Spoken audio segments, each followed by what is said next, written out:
Hi everyone, I am here in the greenhouse on the farm and I'm going to show you today the plants that we are going to have available for our 4th annual Project Grows plant sale.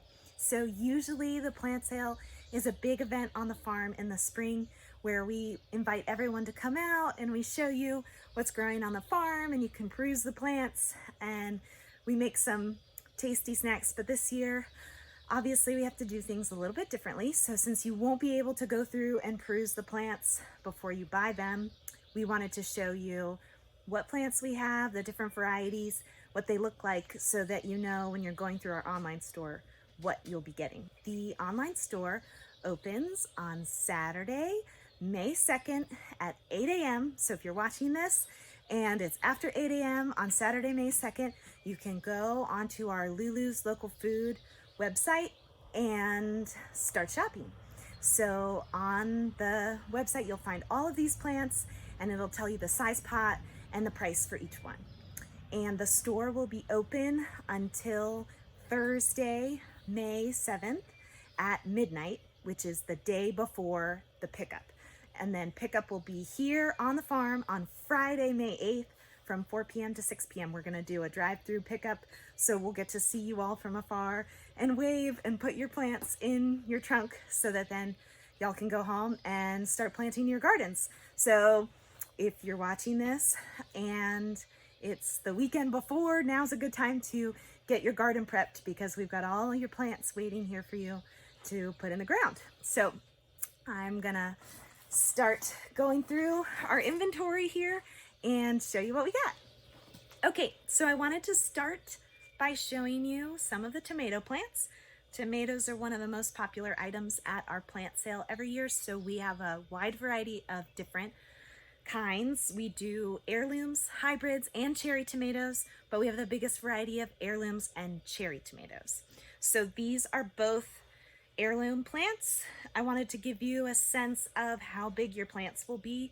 All of the tomatoes will come in these 4-inch pots, but the size varies a little bit just depending on how fast the plant is growing.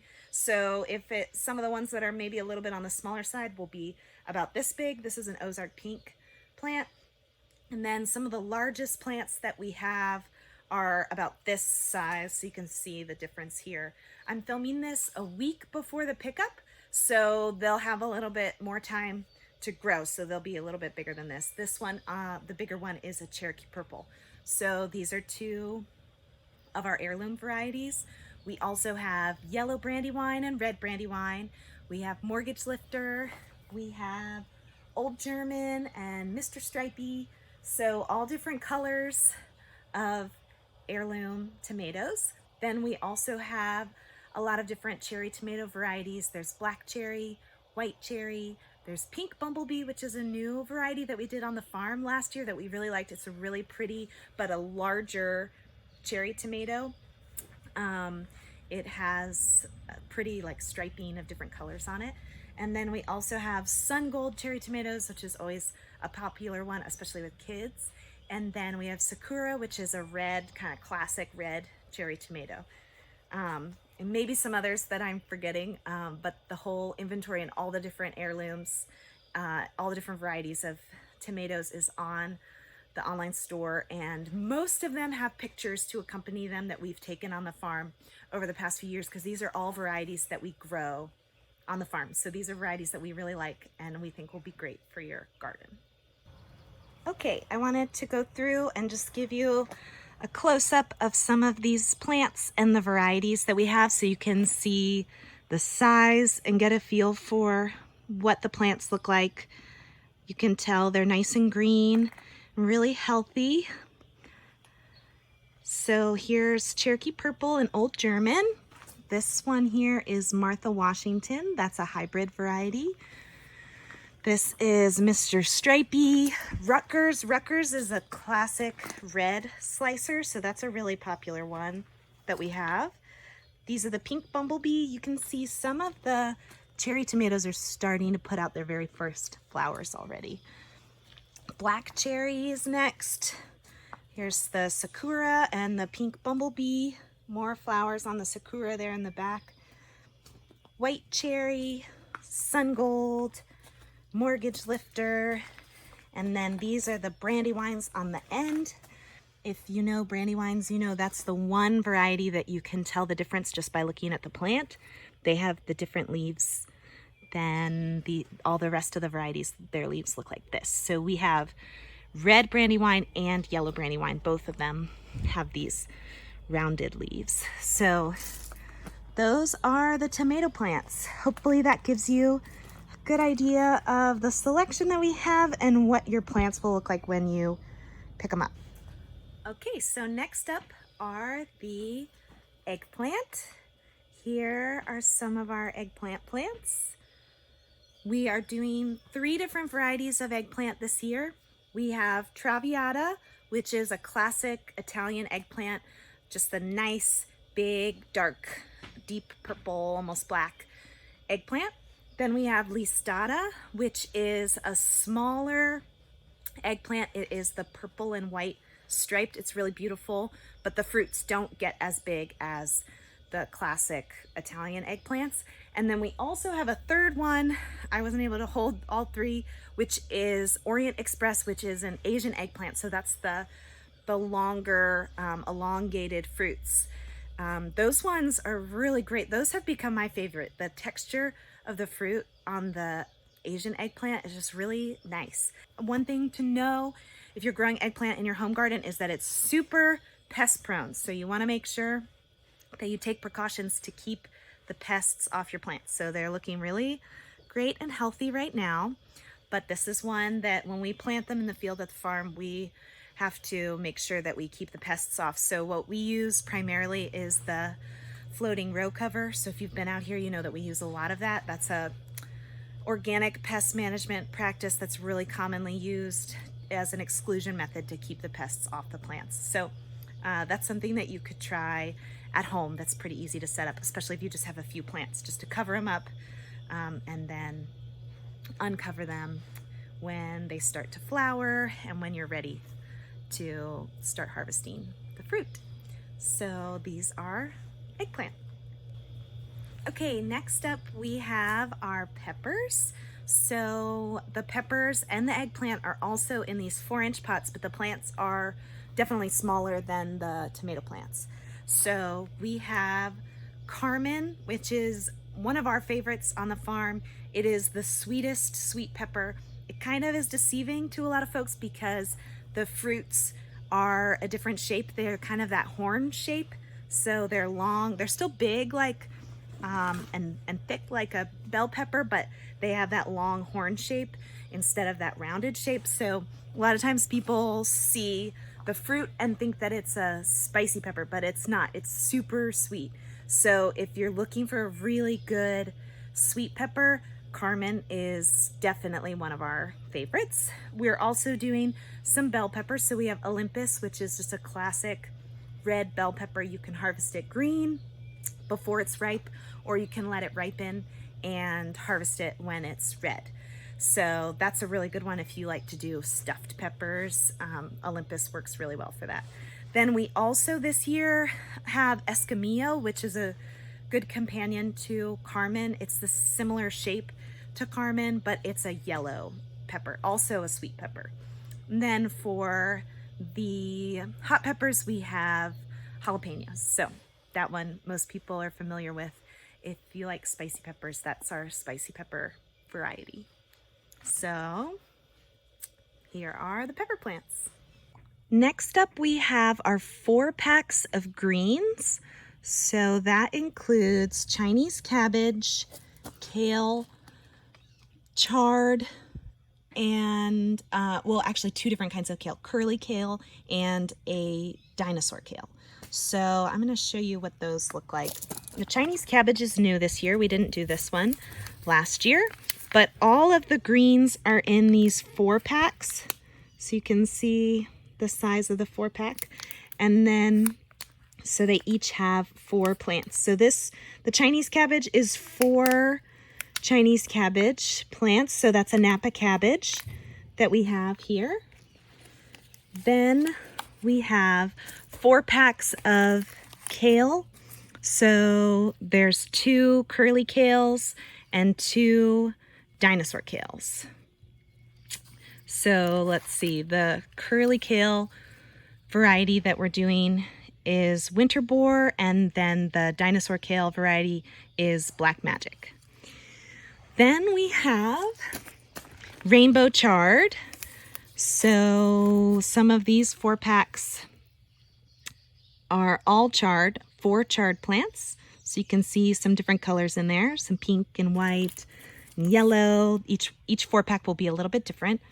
And then we have some mixed 4-packs that have kale and chard. So you get a dinosaur kale, a curly kale, and then 2 chard plants. So if you want a nice variety, that is a good option. So again, all of these are in those 4-packs, and you can choose on the website which kind you would like to get.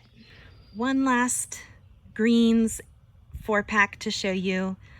This one is not a cooking green. This is our head lettuce. So this is a romaine type variety.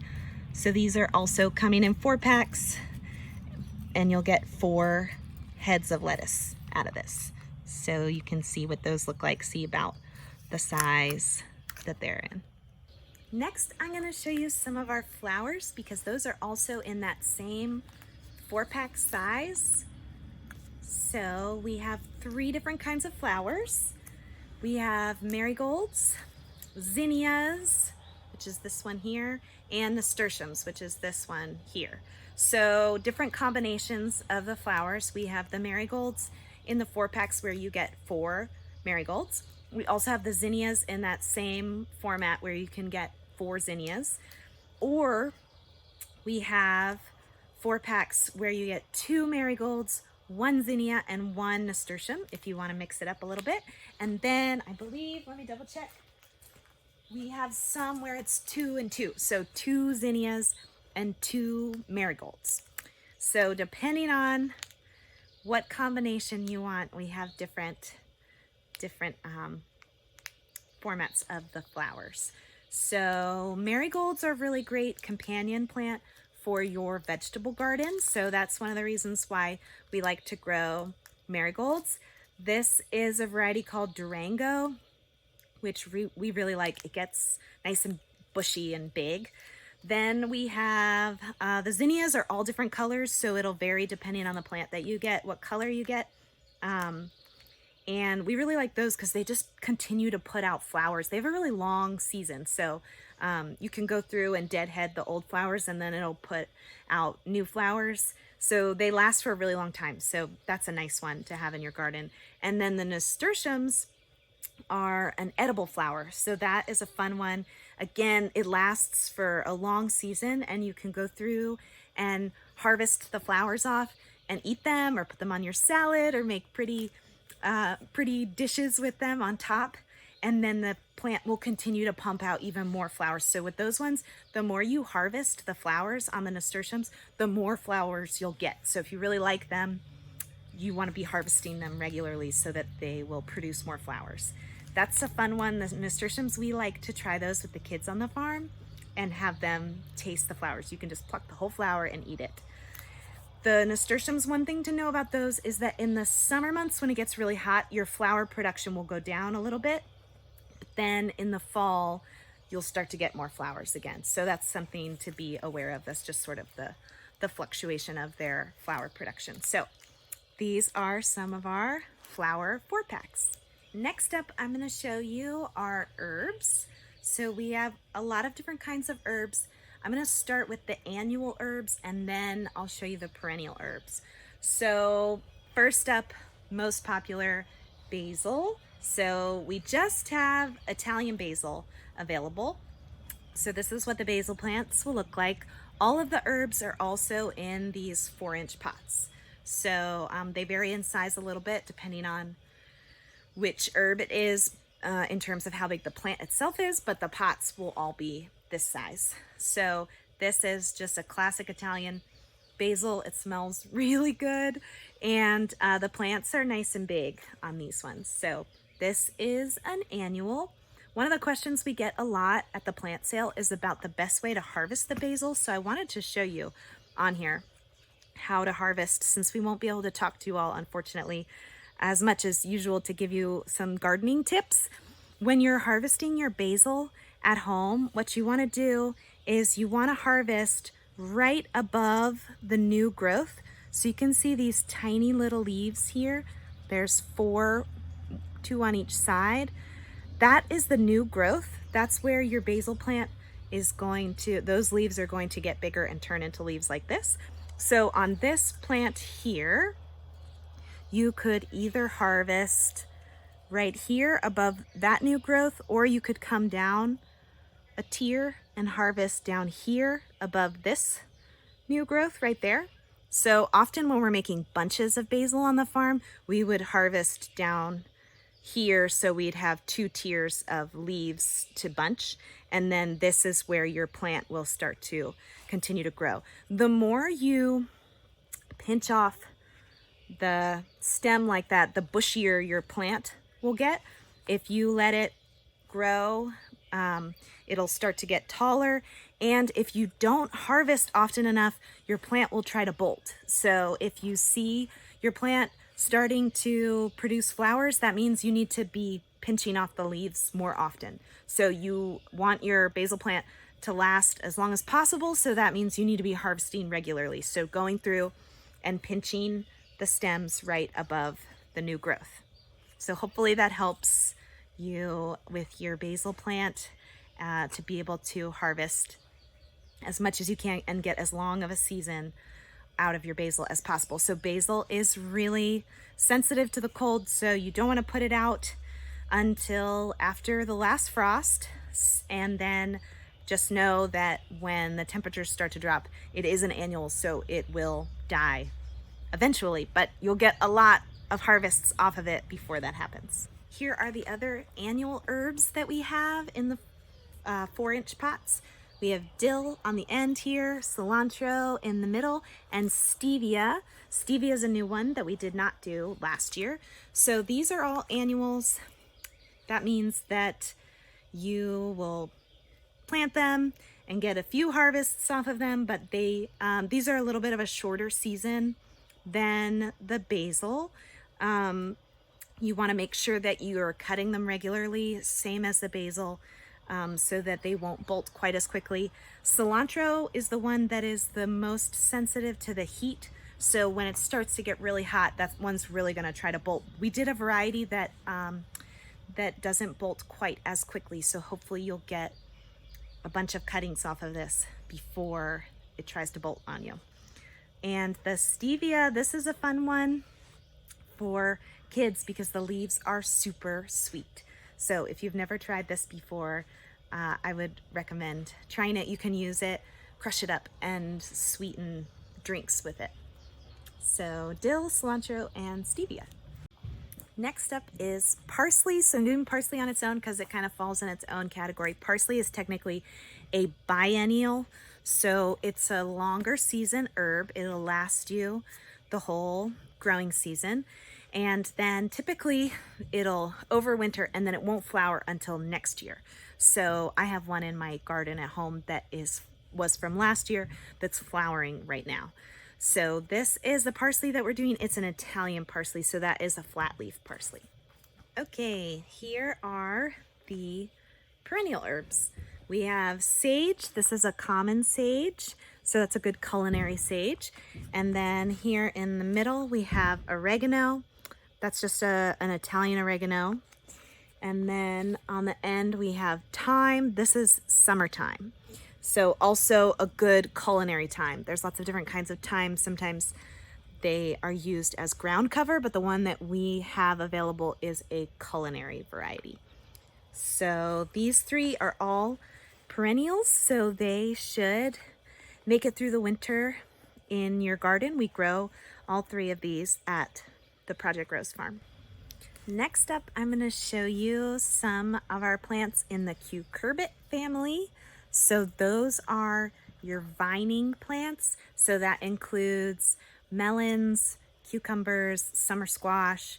That also includes winter squash, but we don't do any winter squash for the plant sale.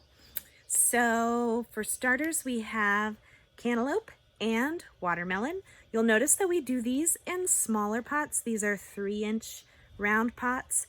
And the reason for that is that with this family of plants, you want to be really careful when you're transplanting. So we don't want to do really big pots because these do not like their roots to be disturbed when they're being transplanted. So if you have this really big root plug, it's a little bit harder to be gentle when you're transplanting. If you have a slightly smaller plug, it's a little bit easier. This is about the size that we use when we're transplanting these on the farm. We just transplanted some cucumbers in our high tunnel yesterday. So that's something to be aware of when you bring these home and you transplant them. Just be super careful when you're taking them out of the pot and try to touch the roots as little as possible. So this is Sugar Baby watermelon. So that's a nice smaller watermelon. They get between 8 to 10 pounds, no more than 10 pounds. And they're like a smaller round watermelon. And then this is Hannah's Choice cantaloupe, a really sweet one. These are 2 varieties that we grow on the farm that we grew for our CSA last year. They're really yummy. Then for cucumbers, where's my cucumber? We have these Market More cucumbers. So these are a slicing cucumber. So sort of like your classic cucumber that you would see in the store, kind of like an average sized slicing cucumber. So you can pickle these. You could pickle really any kind of cucumber, but they're not specifically a pickling variety for those of you that like to pickle your cucumbers. Next up, summer squash. We have Zephyr and Dunja zucchini. So Zephyr is a yellow summer squash. This is our favorite. It has a really great texture to it. You want to harvest them when they're not this small, but when they're about 6 inches long. And then the Dunja zucchini, you can harvest those when they're a little bit bigger than that. But both of these, you don't want to let them get huge. Most of you gardeners know that if you leave your squash fruits on the plant for too long, they'll just get bigger and bigger and bigger. And then the texture's not so good and the flavor's not as good. So make sure you're staying on top of your harvest when you are growing summer squash. Then one new plant that we added to our inventory this year was loofahs. So we grew loofahs at the Project Rose farm for the first time last year, and they were a really big hit with the kids. So if you have kids, this is a really fun plant to grow. The loofah fruit can be eaten, but typically it's not grown to eat the fruit. It's not the best tasting.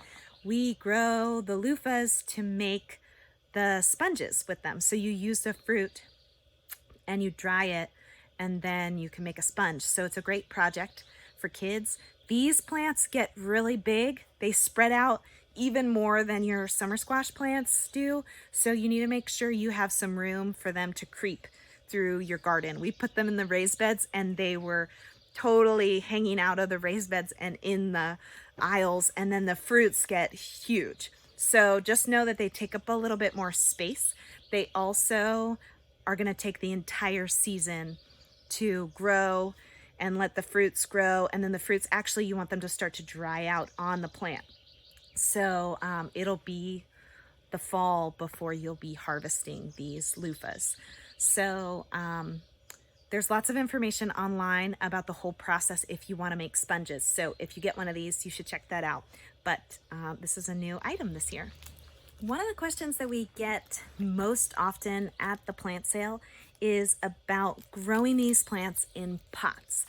Folks often want to know which things they can grow in pots, what does best in pots versus what would do better in the ground in their garden. So if you're short on space in your garden and you're wondering what to grow in pots, the short answer is that really all of these things could be grown in pots, but some of these items you'd need really large pots for, and some of them, because they use a lot of nutrients, they might not do as well in a pot as they would if you put them in the ground in your garden. But if pots are all you have available, you could grow any of these items in a pot, truly. You just would need to make sure that you had the right pot and that you were making sure you had good potting soil with good nutrients, adding some compost, that sort of thing. But if you're looking for suggestions of easy plants to grow in pots, my first suggestion would be to start just with annual herbs. So the dill and the cilantro, super easy to grow in pots. They don't take up a lot of space. You could honestly, if you had to, you could leave your cilantro in this pot and just harvest out of here. Then, you know, you could move it into the shade at the hottest part of the day to try to get it to last a little bit longer because it doesn't like the heat. So annual herbs are a great thing to grow in pots. Lots of folks grow their basil in pots. With basil, it would like a bigger pot. So this plant will get pretty big if it has enough soil and nutrients to do so. So if you're gonna grow your basil in a pot, I would recommend a bigger pot than what you're using for other annual herbs, but basil does great in pots. Then another thing that is really easy to grow in pots because it doesn't take a lot of nutrients is lettuce. This is head lettuce, so it does need a little bit of space to form the head of lettuce. So you wouldn't want to plant your head lettuce in the pot this close together because then you'll get very tiny heads of lettuce. So keep that in mind. But lettuce, you know, this is something that's pretty easy to grow in pots at home because it just doesn't take that many nutrients. So those would be some of my suggestions for just really easy things to grow in pots. Now, if you do want to grow your tomatoes in pots, you can do that. You just need a big pot and one tomato plant for one pretty large pot. So, you know, just know that in advance. So if you're buying your tomatoes, make sure you have enough pots. You don't want to try to put multiple tomatoes in a pot because they do need a lot of nutrients to continue to form the fruit throughout the season. So that's something to be aware of with tomatoes. And same thing with peppers. If you want to grow pepper in a pot, you can totally do that too. But also you want to put it in a bigger pot. You don't want to be putting your pepper plants in like a tiny pot. The flowers also will do well in pots. So you could do that. The zinnias do get kind of tall. So you would want to make sure that you had a pot that could support the plant. Let's see, what else do we have? So yeah, play around with it a little bit. Like I said before, we did do some of our cucurbits in our raised beds, and they did really well in there. So if you have raised beds at home, those are great for all of these plants. So you've got lots of different options. If you've got your garden in the ground, or if you have raised beds, or if you have pots, you can play around with all these different plants and they'll all do pretty well in those different conditions. One great thing about pots is that you can bring your plants inside. So if your basil plant is still going strong, but we're gonna have a cold night, you can bring it inside. So that is one advantage to the pots. So keep that in mind too.